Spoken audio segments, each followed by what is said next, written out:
Hello there, and welcome back to Enigmatic Retro Rewind. Right, today I'm joined with Johann. Hi.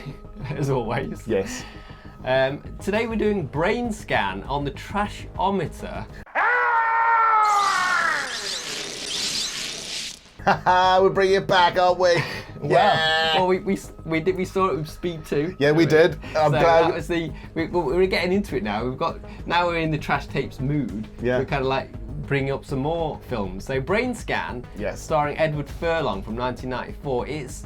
It's a bit of an unknown movie. Like you've heard of a lot of cult films. You hadn't heard of this at all. None. Zilch. Yeah.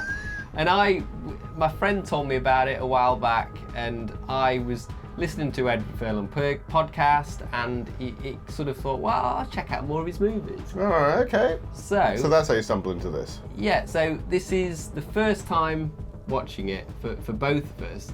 So the reaction footage you're going to see in this video is first time reaction, proper reaction. So we did get some golden moments. We watched it so you don't have to. Yeah. What's it about? That depends on the individual. What makes Brainscan unique is that it interfaces with your subconscious. You supply the inspiration and we take care of the rest. Look, R2-D2, how do you really expect me to believe it? It's like a Sega ad. What? It needs more power! What was that, by the way? A Sega seizure.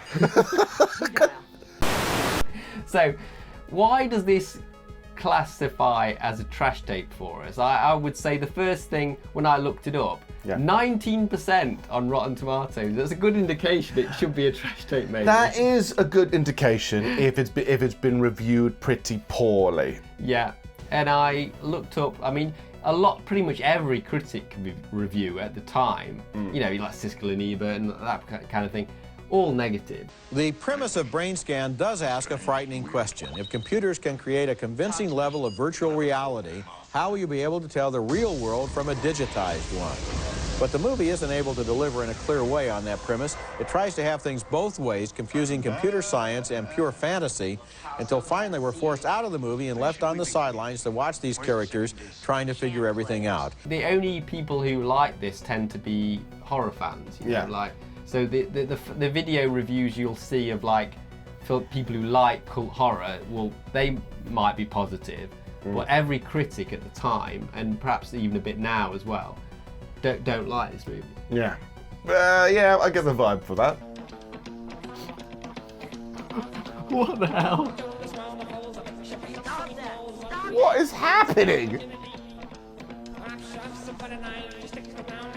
What is... Oh, is it Primus? I think it's Primus, isn't it? It definitely is Primus. What do you want to talk about first? Let's talk about what we liked about the movie. Cool. So let's start by what we liked. I'll let you go first. Okay, I want to go first for this one because what I liked about it is at the beginning, I was really into the premise, or at least the first sort of bit, because the whole point of the movie is it's basically about a kid who has trauma in his past.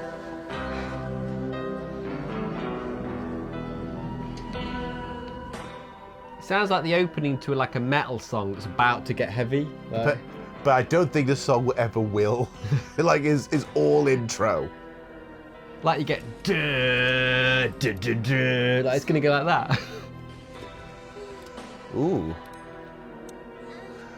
Stop moving! We're trying to stop the bleeding! I mean, come on, put him under anesthesia already, come on!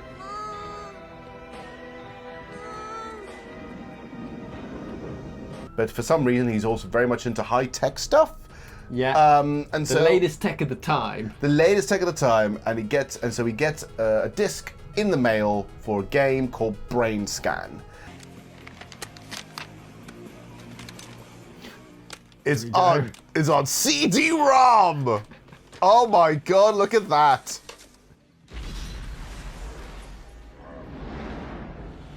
There we go.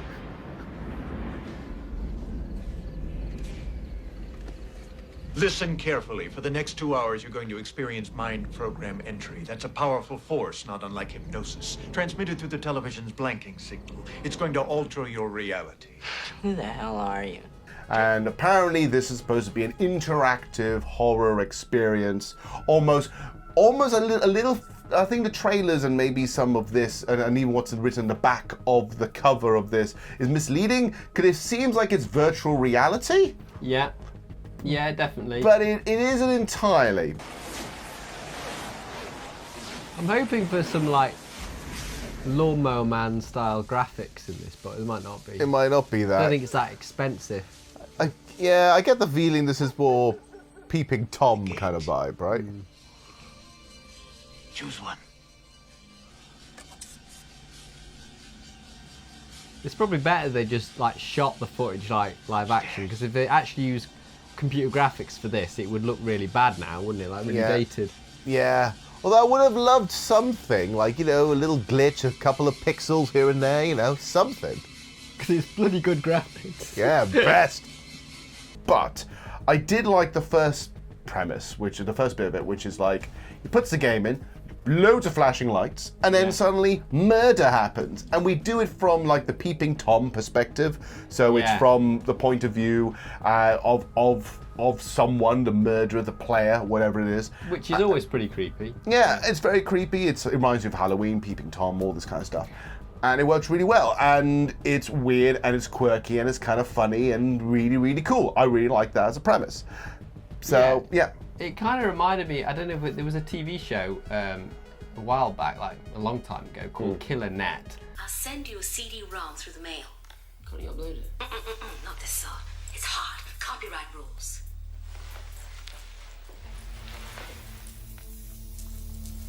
You're gonna love this CD. The game is called Killer Net. Killer Net.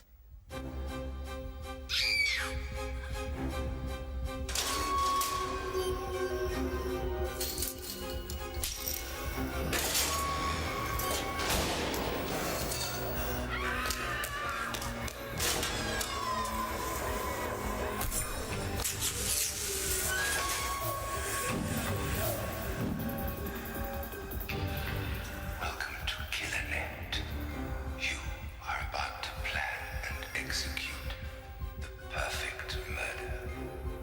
And it was on like Channel 4, I think, and I watched that when I was young. Yeah. It was probably around about the same sort of time, definitely 90s, maybe late 90s. And that had a similar premise where like they were killing in a game, what they thought was a game. Yeah. But it was, people actually ended up turning up dead in real life. So it was very similar, but it didn't have this like whole sort of 90s punk kind of aesthetic to it. It was more British and gritty, like. That's fair. And the other thing as well, it has a cool but very obviously 90s aesthetic, which looking back at it now, I find hilarious. How much stuff has this kid got? What is this room? It's interactive CD-ROM. Here, you gotta look. That lamp though, that tube, no reason why it's there, other than just that it's cool. I am liking the production design in this bedroom though. Everything looks so nice. Yeah. Like how many plaid shirts? I think you mentioned, so how many plaid shirts does a man need? Clearly 4. But it's also just, but to a point that's almost like artificially 90s to a degree. It feels very like, oh, it's the 90s, let's overdo it. But hey, you end up with some really quirky like art direction with this. I love the thing I want to go into, what I liked about it first, is the aesthetic. I loved the 90s over the top. Yeah, you're into that. It's the whole movie is like a Sega Mega CD or Sega CD if you're American advert. It's like a feature length Sega CD advert. Well, there's one bit in the chair. Do you remember? Oh, it was hilarious. He sits in the chair and then he has a seizure. And it was like Cyber Razor cut. Yeah. Cut that in there, please. Give me the Cyber Razor cut. A Cyber Razor cut.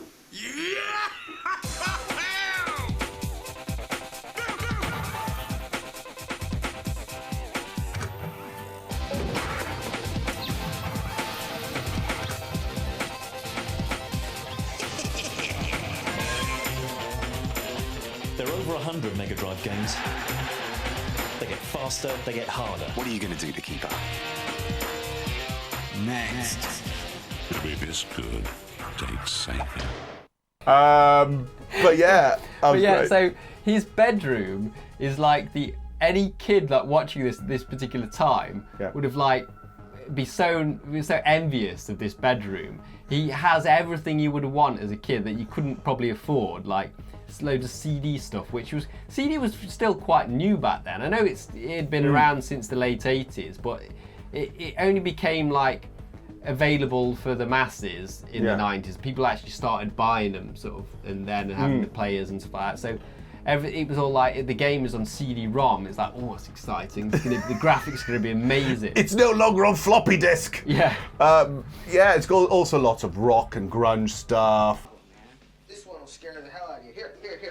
It's hot in your stuff. It's Alice Cooper next to his goddamn fridge. It was. It is. Here it is. You know, he's a cool, grungy metal kid. Loads of horror movie posters everywhere.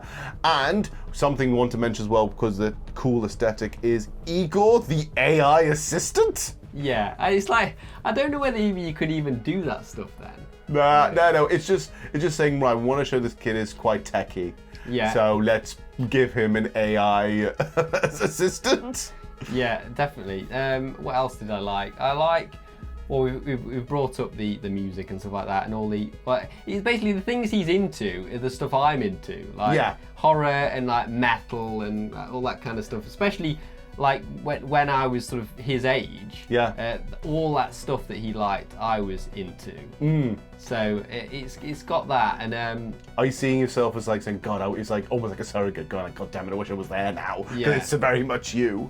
And Edward Furlong, he's a good actor. Like I always find him believable in the roles he's playing. Yeah. And it's the reason why he was huge at this particular time in his career, because he is charismatic on screen, and he's like the kid that kids want to be. Yep. And definitely. that's the thing. Like, I think that's a positive is his performance. Yeah. Because his is, personally, I find his is the only grounded thing in it. But then again, if you want to go to the other thing I like is the polar opposite. I love Trickster completely. We're gonna meet the Trickster. Yeah. Yeah. What? Oh, it's a pretty good reveal. Okay. All right. What was that? That's awesome. Bit of CGI, see? Yeah, there you go. We got a little something. What is that face? Allow me to introduce myself. My name is Trickster. He's the kind of guy you see hanging out in dodgy goth bars in the back. Yeah. He is amazing. He is a combination of Drop Dead Fred with Freddy Krueger and Beetlejuice. Like, it's just all of them just put into a blender and saying, here, have a side character. And he's ridiculous, and I love him. But he's got the look of like a hair metal video. Yes. It's very hair metal, very goth. Yeah. And it's awesome. But it's getting so weird. And also, like we mentioned before, once you get to know his character, we figure out what the Trickster is and everything else. It's weird and funny. He's the only character with proper CGI in it, and even then, CGI is both really cool and really questionable. Yeah, absolutely. Anything else that we liked? I'm trying to think, because when it's technically a bad movie, you don't normally spend too long talking about what you like, do you? Well, it's not that it's like there's bits that we don't like that could also be what we like as well. Yes. But I think with this is the positives are sort of those. The Trickster steals the show. Edward Furlong's really good in the performance. The art direction's really 90s and really cool if you like that. And the music has got all the needle drops that you'd love. I mean, the music, the score is crap, so we'll get onto that in a bit. But the actual music that's included, the licensed music from the artist, is really good. That's good great. Yeah.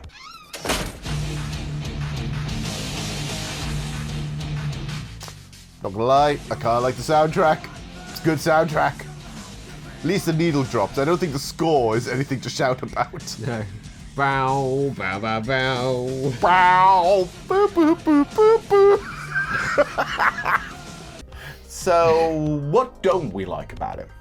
Well, I'll go straight into the music then, because we were just talking about that. I don't like the score.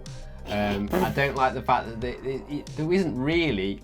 There isn't really a score. There isn't really, like, the composer didn't do much. They, like, literally just did, like, one or two pieces or kind of remixed the same piece, but in a really cheap kind of way, lazy way.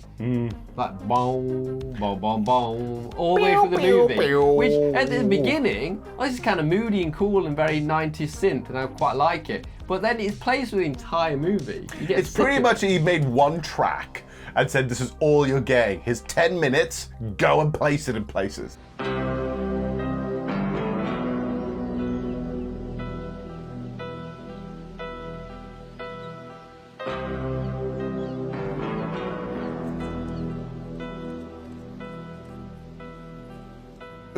We were poking fun of it by the end because we were just every time it popped up going, "It's at it again." Yeah, I didn't like the fact that everything's pretty like one note apart from Ed Furlong and the trickster. Yeah. All the other characters, they're just there to serve the protagonist. They haven't got a life for themselves, have they? True, and that's the thing. Everyone doesn't seem to have a life of its own. For example, the cop played by Frank Langella, for example, has no life outside of this case. No personality outside of this case. The friend is just a one-note stoner. Yeah. Kimberly, who's the girlfriend, is weirdly into it, and we big joke, but there's a thing. Edward Furlong as a character, I didn't really like from the beginning. No. Because he's a bit creepy. Oh, you gotta be pervy, Ed. It's interactive, dude. You're in the game, man. You're in control. Edward Furlong. Now, stop. People don't peek into other people's windows.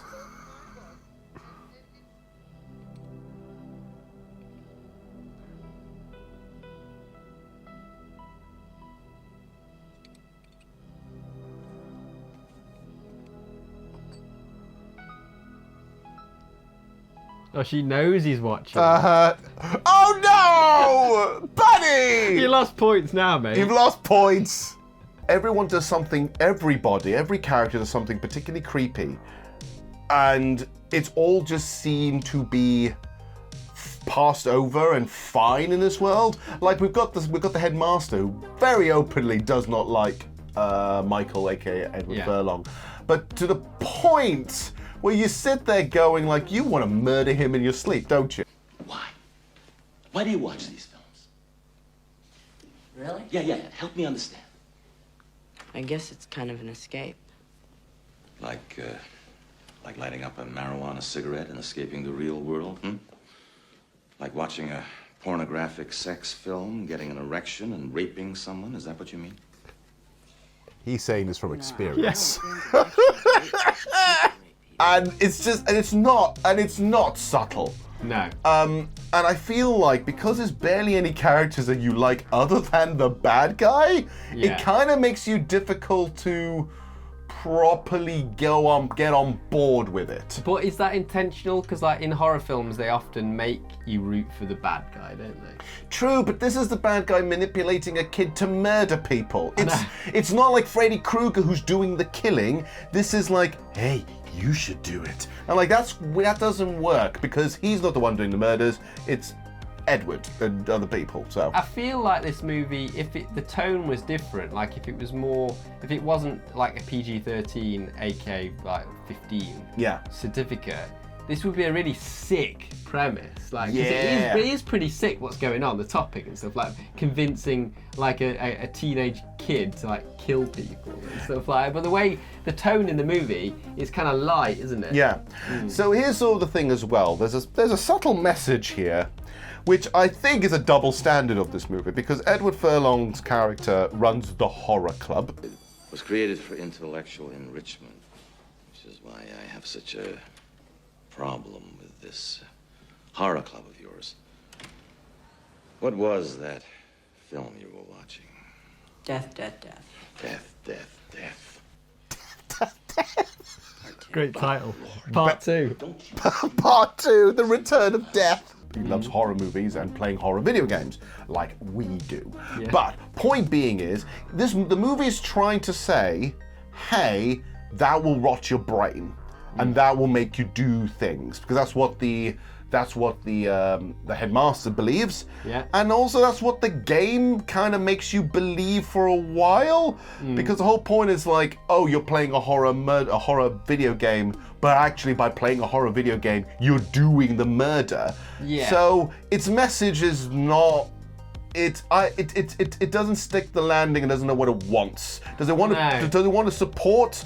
Does it want to say that horror doesn't actually make murderers, or are we really on the side of, hey, video games and horror video games and movies and stuff can make you into a serial killer? Yeah, because if you think about it, this was around about the time when you got like all the violent games started to come out, like Mortal Kombat. One of the most vicious games is called Mortal Kombat. The objective is to finish off your opponent violently. Another method is decapitation. Critics, including the National PTA, say such video games contribute to violence in real life. And television's Captain Kangaroo says parents are not paying enough attention. Understand that these are not harmless toys, that they can indeed cause great emotional and other damage to a child. And then it was literally on the news that like, oh, are these games making kids violent and stuff like that? So, yeah. But it's like, because it was around that time, it seems like the filmmaker doesn't really understand games and horror movies and stuff like that, and they're kind of like, they can't get the message across clearly. And I think the reason why is because the bad guy, the trickster, is such a likable, charismatic person, but he is supposed to be the horror villain of this piece. Yeah. So tonally, it's all over the shop. Because I thought it was going to be, when I heard about the premise of the movie, I thought it was going to be literally like a cautionary tale of like, you know, if you play a video game that's like you're murdering people and it's very realistic, it is literally going to make you want to kill people. And I think it was going to be like you don't want to play a game like that. You don't want to be playing those violent games. It might have gone for like the very conservative look of, hey, violent media will make you violent, but it doesn't do that because the bad guy is really, really cool. Yeah. And then also other bits, and also like, it's not that saying the game isn't really much of a game, it's just you experience it and that kind of vibe, and it feels like it's not entirely sticking the landing on that. Yeah, so going back, obviously we're into talking about what we don't like now, and I'm still disappointed the fact that you didn't get a lot of Lawnmower Man CGI. Like you got a bit of like the gore of the trickster and stuff like that is like computer generated, which I did like. Yeah. But I wanted the video game aspect to be like VR in Lawnmower Man. I argue in a weird way it didn't have the budget for it. Bit dramatic. What are you waiting for?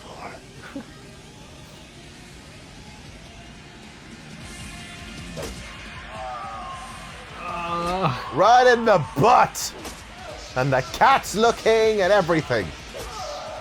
But then even if it didn't have the budget for it, at least make it feel like a video game. It really just felt like a guy with a camera and doing bits and bobs. And then once you do the reveal of what's happening with it, it just doesn't, it loses any interest now.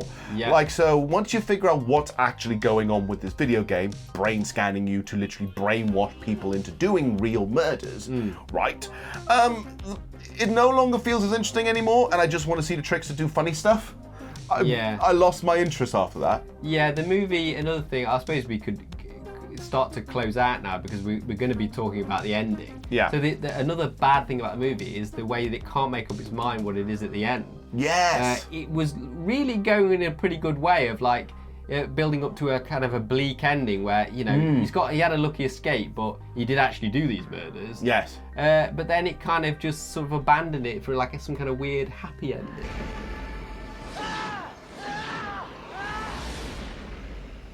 Oh my God, please don't tell me it was like, and it was all a dream. Oh no. And that was literally the thing. It's the murderers. It was all a dream, except the weird thing at the ending where it decided to be meta at the credits and reveal the foot, which will explain what I mean. I spent half the movie. This is where my focus was. I spent half the movie wondering, why did he cut off his foot?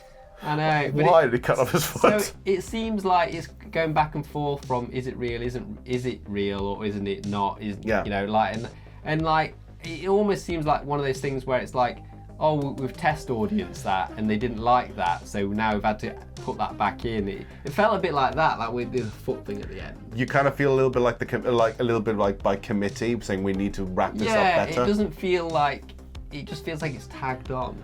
Yeah, that bit definitely feels like it's tagged on. And it also just feels like there's a lot of questions that don't really get answered in this movie. Although, like I admit, the gore is really fun. Like the actual murders are good and they're bloody in most cases. They're not like graphic, but they're good. And the CGI is very silly, especially near the end. Where literally the trickster literally eats Edward, which is hilarious. That was the highlight of the movie in terms of our reaction to it. 10 out of 10. That was really, really good. But yeah, towards the end when the bit of like, oh, I've got a new submission for the horror club. Brainscan. Oh, I want to see what his brain scan is.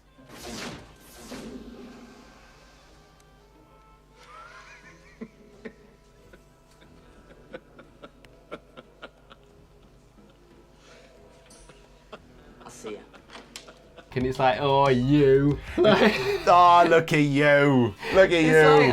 Like, I didn't like that bit. It went very cheesy. That is definitely like a Drop Dead Fred style moment, isn't it, that bit? Which I hated. Well, you don't like Drop Dead Fred? I liked it as a kid. I don't like it now at all. It's too immature now. So that's the weird thing with that. It's true, isn't it? Like, the trickster in on himself, he seems very menacing, but he's also quite immature, a little silly, a little over the top, very campy, but also trying to be scary and manipulative and forcing people to murder people. Yeah. He's tonally, he's all over the shop. And for some reason, that's the reason what kept me going through this movie. I wanted to see what he did next. He was completely unpredictable. And he was the saving grace of this movie for me. It's a good job because most of the movie is just those two, isn't it? Yeah, definitely. It's like two actors in a room. It's two actors in a room, and then perverts and weirdos and everything else around them, basically.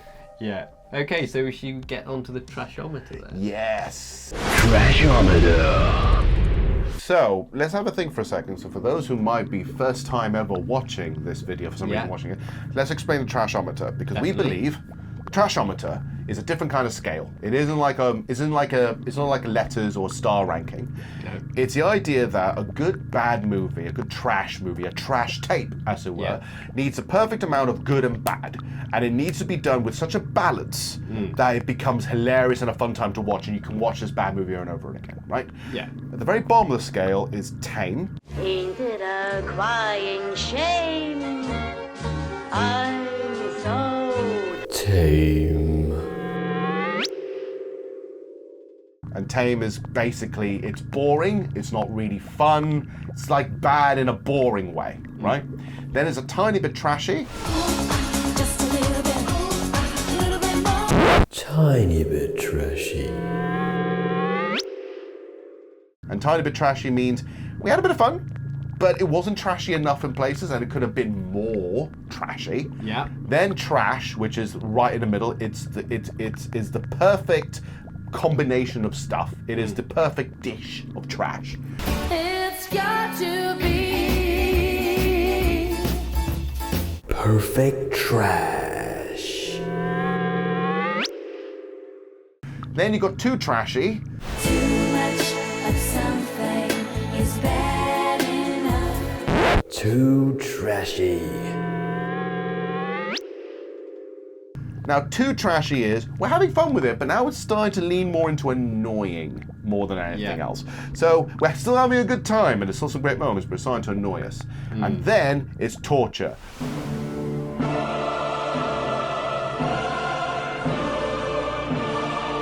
Torture. Why can't you give me the respect that I'm entitled to?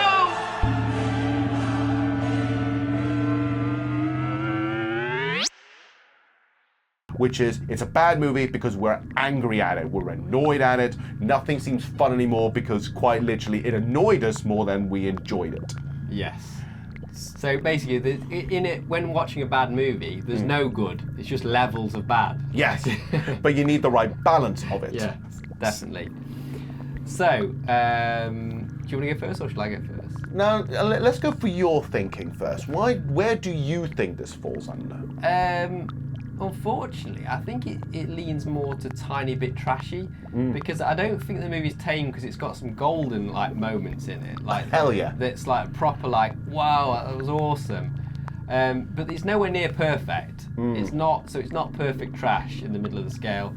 But it's not too trashy either. It doesn't at any point go for it too much. Yeah. So it actually, annoyingly, I would have liked it to be either trash or go for it a bit too much. Yeah. Like, I wanted more from this movie in terms of like its cult horror status that I knew it for. I wanted it to go for it a bit more, but now the movie in places is quite dull. Like not that sounds quite harsh. Yeah, because it's not. I wouldn't call it dull. No, it's not. It's not definitely not dull enough to be a tame movie. It's got enough going on in there, and it is really interesting. I do like the premise and everything. But I don't feel like the movie goes for it enough. It might be to do with the rating. Maybe it was an 18. It could have probably gone further on into like the death and the murder and stuff like that. For its 15 PG-13 like rating, I think it does. I mean, it has got like a cool murder scene, which was really fun for that rating. It does go for it, but there's definitely not enough of it for me. So it definitely falls as tiny bit trashy. Interesting, because I was very close on the other end of the spectrum for the reason why the movie was really starting to annoy me because of the plot contrivances they decided to do.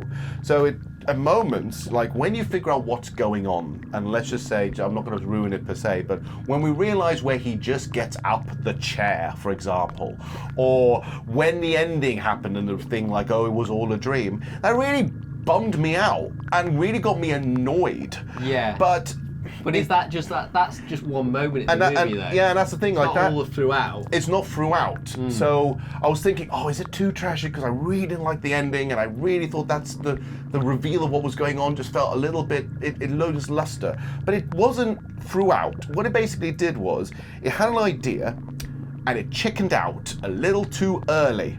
Yeah. And because it chickened out too early, it didn't allow it to go beyond tiny bit trashy. Because if it milked it a bit, or maybe kept things more hidden, elongated further, made more drastic choices, more murders, more gruesome stuff, more weird stuff. Yeah. Then it would have been a perfect trash movie, or even been more of it going, okay, now you've gone too far. Yeah. But it holds itself back. And then when it thinks it's going to do something, this happens a few times in the movie, when it thinks it's going to do something interesting, it cuts back from it and doesn't allow it to be the weird movie it could be. I know, and that isn't like normally a tiny bit trashy rating would be it's not even worth checking out. I actually like the movie. I actually enjoyed myself watching it. Yeah. But in terms of its ranking, it can't be any higher than tiny bit trashy for me. Yeah. Just because it doesn't go for it enough, and it has some annoying bits in the plot that annoy you, but not enough to be frustrating for me. Yeah, and I would agree. It's tiny bit trashy, like in the middle of it. Tiny bit trashy. Okay, I think that's about it then. So, have you seen Brainscan? What do you think of it? Let us know in the comments, and we would love suggestions from you guys. Yeah. So, if there's any bad movies you like or don't like that you think would work with the Trashometer ranking system, pop them in the comments. There you go. And we'll see you soon on another video. Take care. Adios. Fancy supporting Retro Rewind in the best possible way? Head over to buymeacoffee.com/Harvey Retro and choose from 2 options to unlock exclusive full movie and album commentary videos by yours truly and guests. Select membership and join Harvey's AV Club for £3 a month. Trivia, anecdotes, and even drinking games will be on the cards with these special commentary episodes. Or, if you'd rather, just say thank you without joining the club, select support and buy us a VHS tape, which is a single £5 contribution, and don't forget to tell us which classic you're adding to our library, as it might inspire me to review that movie in future. And that's it.